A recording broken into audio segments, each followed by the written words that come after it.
Assalamualaikum warahmatullahi wabarakatuh. Dengan bangga kami persembahkan tugas kelompok mata kuliah Neuroscience pada Prodi PG PAUD Universitas Muhammadiyah Sukabumi dengan judul Neuroscience dalam Pendidikan Anak Usia Dini dengan dosen pengampu kami Bunda Elnawati MPDI.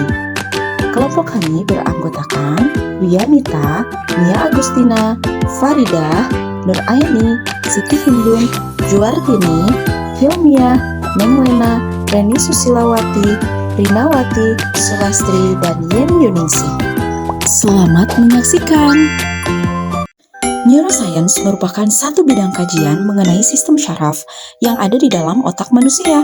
Neuroscience juga mengkaji tentang kesadaran dan kepekaan otak dari segi biologi, persepsi, ingatan, dan kaitannya dengan pembelajaran. Sistem syaraf dan otak merupakan bagian fisikal bagi proses pembelajaran manusia. Neuroscience merupakan penelitian tentang otak dan pikiran. Otak adalah organ tubuh manusia yang posisinya ditempatkan Tuhan secara terhormat di bagian atas tubuh manusia dan terlindungi dengan kokoh di bagian dalam tengkorak kepala. Kemampuan metakognitif seseorang merupakan tugas dari bagian depan otak yang disebut lobus prefrontal. Dikenal sebagai pusat kontrol eksekutif atau pusat terjadinya berpikir tingkat tinggi, upaya pemecahan masalah, regulasi dimensi emosi, penentuan watak dan karakter juga kepribadian.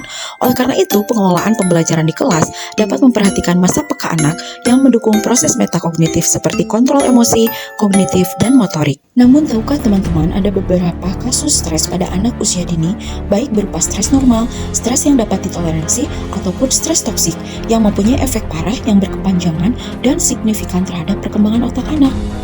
Salah satu pemicunya adalah penerapan pola asuh otoriter dari orang tua terhadap anak. Pola asuh ini mengutamakan komunikasi satu arah melalui berbagai larangan dan perintah secara ketat.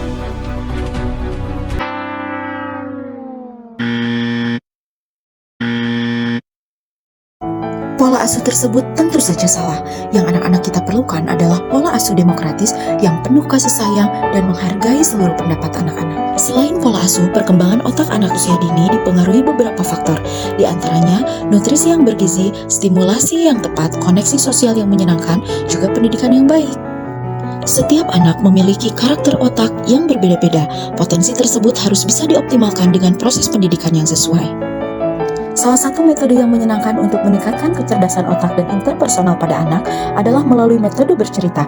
Dengan metode ini, anak akan diperkaya kosakata, kemampuan berbicara, dan mengenalkan bentuk emosi dan ekspresi kepada anak, seperti marah, sedih, gembira, dan lucu sesuai dengan keadaan tertentu.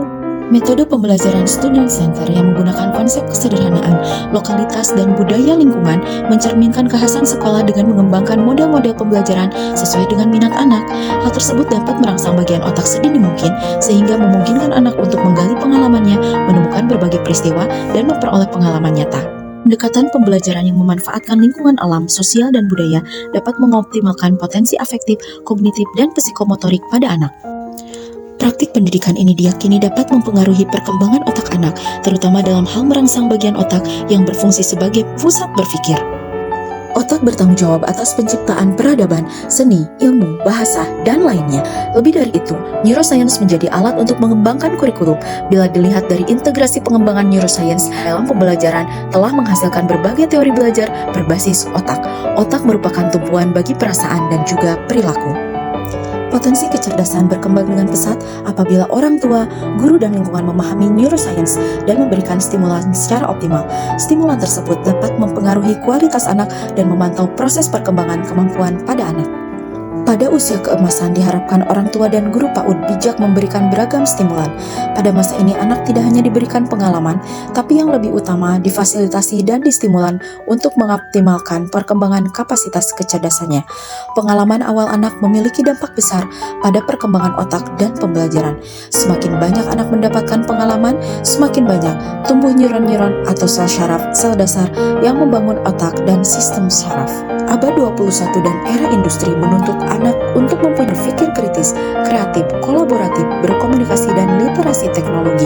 Pendidik harus bisa memilih dan menentukan strategi pembelajaran yang tepat dan mampu mengintegrasikan teknologi dalam proses pembelajaran. Mari menjadi pendidik profesional, menyiapkan peserta didik yang sehat, cerdas, ceria, dan berakhlak mulia.